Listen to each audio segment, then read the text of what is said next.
In this video, you'll learn how to set up the cryptostore WordPress theme. By the end of this guide, you will have successfully activated this theme on your WordPress site.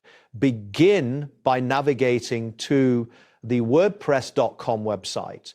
Once there, look for the option labeled Sites and click on it. This will direct you to a page displaying all your WordPress sites. Next, locate the section that shows the available themes. You may find this option in the left-hand menu or within the main site management area. Click on the themes option to proceed to the theme selection screen. After that, you will see a search bar or an option to browse themes. Click on the search function to begin finding the cryptostore theme. This action will allow you to enter keywords related to themes available for your site.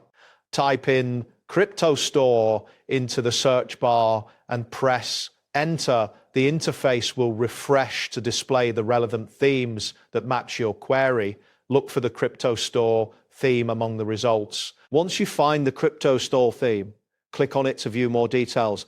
This action typically opens a new screen showing a preview of the theme along with options to customize it further. Following this, you will see a button labeled Activate. Click on this button to enable the cryptostore theme on your selected site.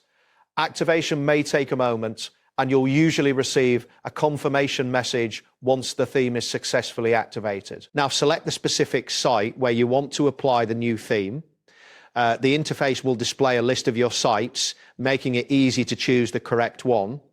Click on the site you wish to update. After your selection, a message will appear confirming that you have selected the site. This confirmation is important as it assures you that the theme will be applied to the intended site. It's essential to verify that your internet connection is stable during this process. A slow connection may cause delays in loading the theme or activating it. Additionally, check your available storage on WordPress to ensure there are no issues with theme uploads. That wraps up today's guide. Thanks for watching and catch you in the next tutorial.